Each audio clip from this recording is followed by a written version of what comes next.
Welcome back to the Scale Builders Guild. Thanks again for watching.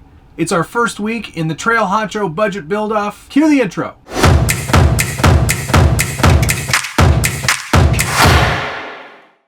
If you haven't watched any of the previous videos, you'll not know exactly what we're doing here, but the idea is to spend $50 per week on the Axial SCX10-2 Trail Honcho to put our own spin on it, whether it be through looks or performance. We're taking the existing RTR and we're making it better. So for my first week, well, I kind of blew the budget already. But as you may know, I can spend $50 this week, I can spend less than $50, I can spend more, but of course it affects next week's budget. So whatever I do here is going to make next week either easier or harder. I've decided to give myself a challenge and make it a little bit harder next week. So the first piece that we're adding to the Honcho is actually not even really designed for the Honcho, but it works perfectly. It's from Night Customs. Hey, it's the banner. And that piece is the SR5 Firewall piece.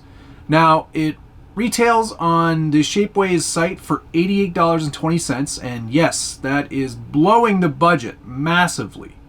But it gives me a great basis to do a couple of things later on down the road. It's a really great looking piece. It's got a lot of detail. James really spent some time looking at a Toyota interior and how that firewall sits in there. So for that aspect of the scale aspect alone, I love having inner fenders. I love that it also keeps some debris out of the interior as well. Already in week one, taking something that off the shelf looks great already, but just putting something in there that's going to make it look a little bit better, fantastic. I'll put a link in the description below so you can pick up that piece from Night Customs as well. That's all for spending money this week. So yeah, I definitely blew the budget. I way overspent this week, so I'm really going to be at a disadvantage next week. Maybe next week's the freebie week, and then we can get rolling into the week after that. You'll notice on these shocks, yes, they're plastic bodied, and yes, they're the single stage shock, but you can do a couple of things there to kind of help improve suspension a little bit. For me, I like a firmer rear end. I don't need to say it, do I?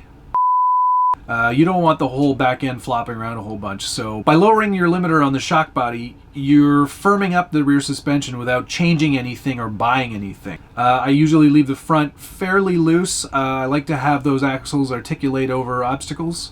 So that's it for that.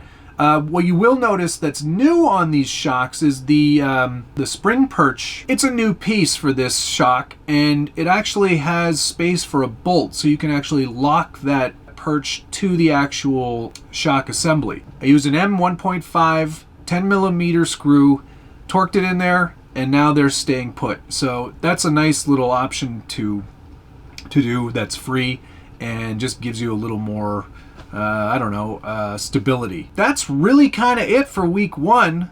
Yeah, not a crazy week for me here at the Scale Builders Guild, but definitely added a nice piece from Night Customs that's going to add a little more accuracy and make the truck overall look better to me in videos. And that's priority number one here, is looking good.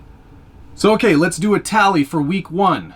I spent $88.20. That means I'm already over budget by $38.20. So for week two, I'm stuck. I'm going to have to spend like next to nothing.